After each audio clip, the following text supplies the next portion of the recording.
चलो भाई, मोहल्ले की सारी औरतें तो आकर चली गई। बेटी रितु, इससे मिलो, ये है तुम्हारी ननद यानी मेरी छोटी बेटी शालू।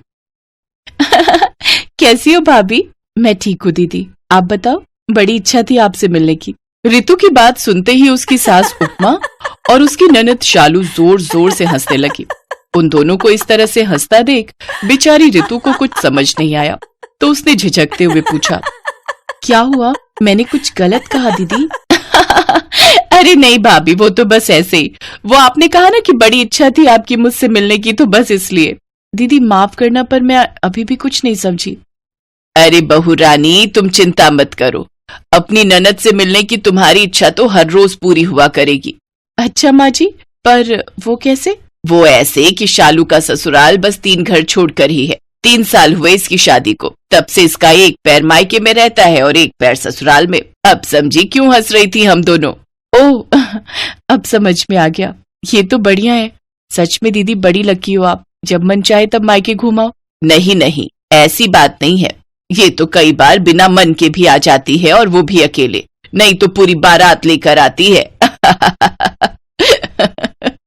इतना कहकर उपमा और उसकी बेटी शालू फिर से हंसने लगी।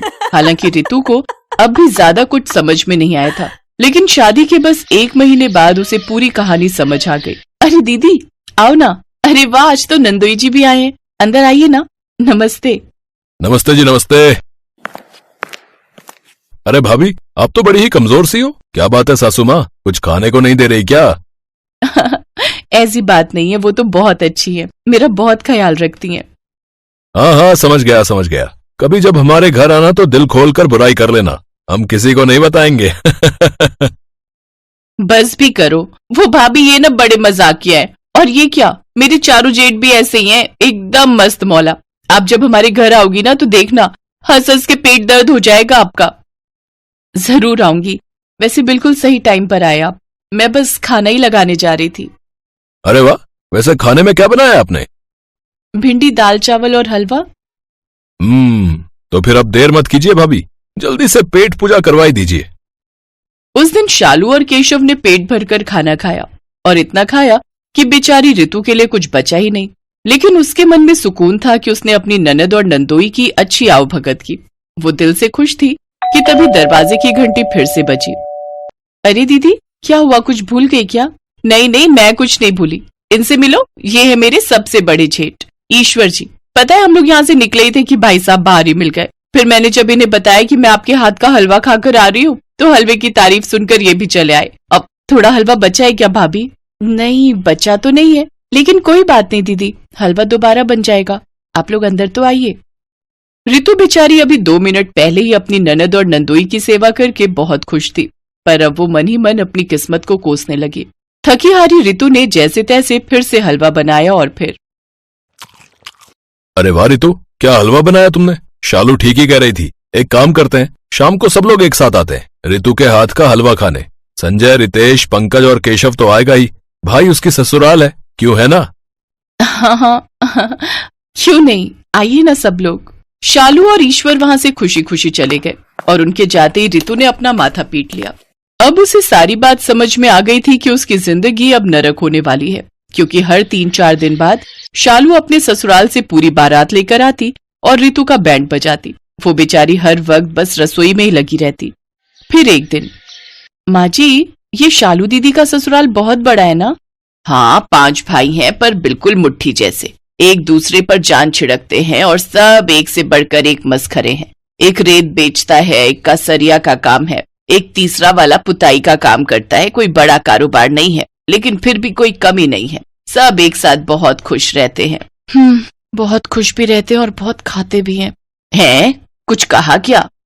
नहीं माँ जी, मैं तो कह रही थी कि कितना अच्छा परिवार है, संस्कारी, सबका ख्याल रखने वाला। हाँ वो तो है, सबका ख्याल रखते हैं वो लोग। रितु वहां से मुंह बनाकर चल दी। फिर अगले दिन सुबह, रितु जल्दी उठ बेटा, आग लग गई है, जल्दी उठ। अरे मेरे भगवान, ये क्या हो गया है? आग? माँ जी, आग कैसे लगी? अरे तू पहले बाहर निकल, बाद में सोचेंगे ये सब। उपमा ने रितु को जल्दी से बाहर निकाला। पूरा घर उनकी आंखों के सामने जल रहा था। तभी शालू का पति केशव और उसके चारों भाई वहां पहुंचे और आग बुझाने की कोशिश करने लगे, लेकिन लाख कोशिशों के बाद भी सब मिलकर घर को जलने से बचा नहीं पाए। ये देखकर उपमा और ऋतु रोने लगे और फिर ये क्या हो गया माँ जी, अब हम कहाँ जाएंगे, हम तो बेघर हो गए। भाभी कैसी बात कर रही हो, तुम बिल्कुल भी चिंता मत करो, आज से तुम मेरे घर में रहोगी, मेरे कमरे में। इसके बाद शालू अपनी माँ और अपनी भाभी को अपने घर ले आई। उसने उन दोनों को अपना कमरा दे दिया और खुद बरामदे में सोने लगी। इतना ही नहीं, उसने अपने मायके वालों का खूब अच्छे से ख्याल रखा। और फिर 3 महीने बाद, लो जी, आपका घर तैयार है। जी आप सबका बहुत बहुत शुक्रिया। वैसे कितना खर्च हो गया इस सब में? उसकी चिंता आप मत करो। अरे मेरा ईंट का काम है तो मैंने ईंट दे दी। ये संजय है, इसका सरिये का काम है। ये रितेश रेत बेचता है और पंकज पुताई करता है। और ये आपका नंदोई केशव, सबसे ज्यादा मदद तो इसी ने की है। आपके लिए सारा फर्नीचर इसी ने बनाया है। मैं आप सबका ये एहसान कैसे चुकाऊंगी? बहुत आसानी से भाभी, फिर से मेरी पूरी बारात को अच्छा सा हलवा खिलाकर।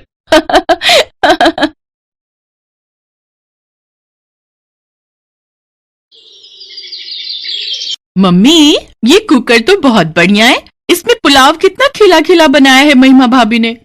माँ मुझे भी ऐसा ही कुकर लेना है, इस दिवाली आप मुझे उपहार में ऐसा ही कुकर देना।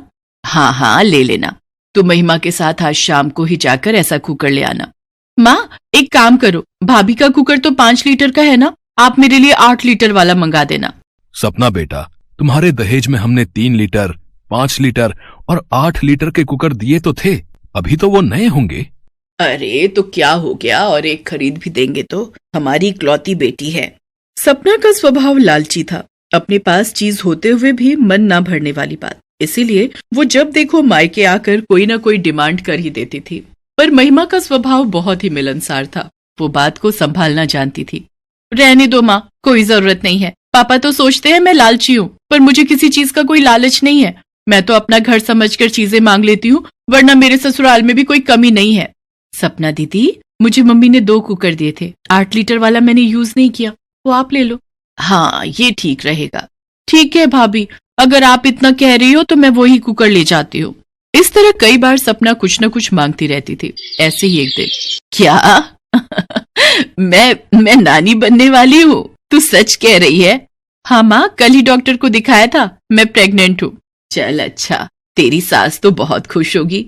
हाँ माँ, वो तो मेरी गोद भराई का फंक्शन भी कह रही है बहुत धूमधाम से करेंगी। माँ अभी से तैयारी शुरू कर दो, फिर गोद भराई के फंक्शन में क्या क्या दोगी तुम मुझे, देख लो यहाँ सारी बिरादरी है।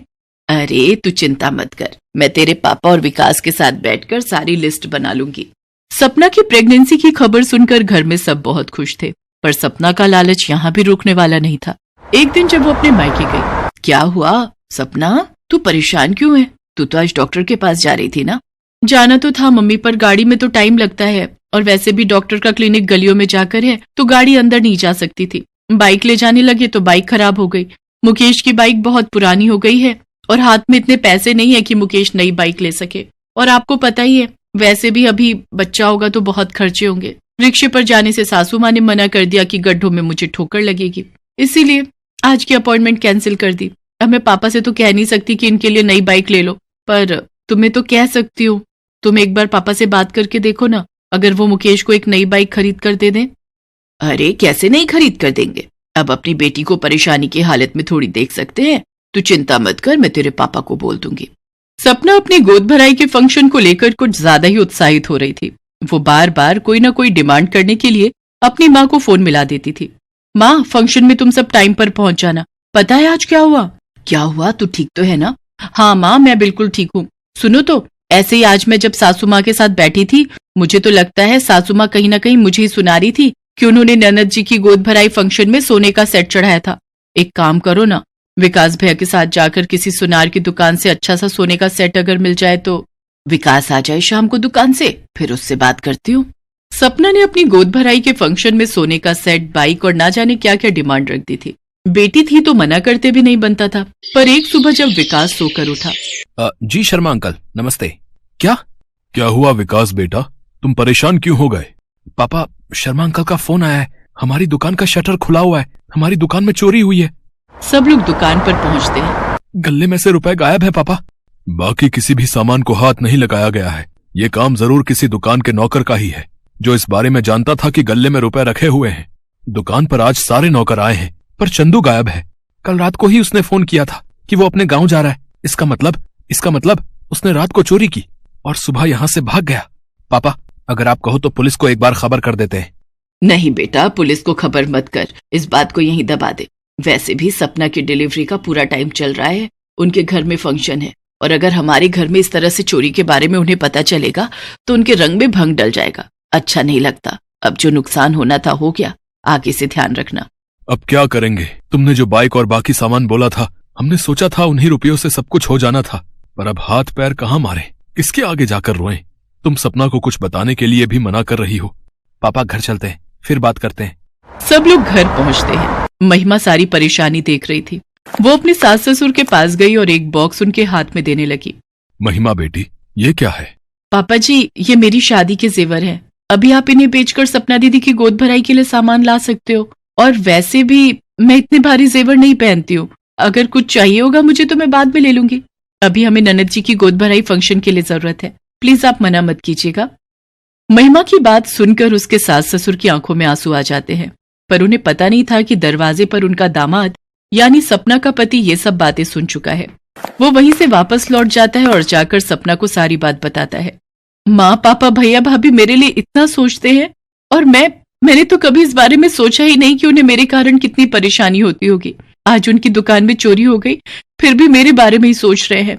मैं तो उनकी बेटी हूँ, मुझे समझना चाहिए था। मैं कितना लालच कर रही थी। मैं सचमुच कितनी लालची हूं ना मुकेश। तुमने आज ये सच्चाई बताकर मेरे हाथों से कितनी बड़ी गलती होने से रुकवा दी। मेरे कारण महिमा भाभी के जेवर चले जाते। अपनों का तो आशीर्वाद ही कीमती गहनों और चीजों के समान होता है। सपना बहू, तुम चिंता मत करो, तुम्हारी भाभी के गहने नहीं बिकेंगे। हम भी एक बेटी के माता पिता हैं, हम जानते हैं बेटी के लिए फर्ज निभाना क्या होता है। तुम हमारी बहू नहीं बेटी हो, इसलिए तुम्हारी परेशानी हमारी परेशानी है। सपना, माँ पापा से फोन पर बात कर लो। सपना अपने माँ और पापा दोनों से फोन पर बात करती है। उसके बाद सब लोग गोद भराई के फंक्शन में पहुंचते हैं। महिमा भाभी, आप बहुत अच्छी हो। आप एक बहू होकर भी मेरे माँ पापा के लिए बेटी समान हो, और मैं एक बेटी होकर भी अपने माता पिता को नहीं समझ पाई। आई एम सॉरी भाभी। माँ, पापा, भैया, आप सब मेरे कारण कितना परेशान हुए। सपना, तू इतना मत सोच, अभी तो इस हालत में नहीं है। चल बैठ, मैं तेरी नजर उतारती हूँ मेरी बच्ची। सब लोग धूमधाम से सपना की गोद भराई का फंक्शन अटेंड करते हैं। सपना के चेहरे पर खुशी देखकर सबके चेहरे पर मुस्कान आ जाती है।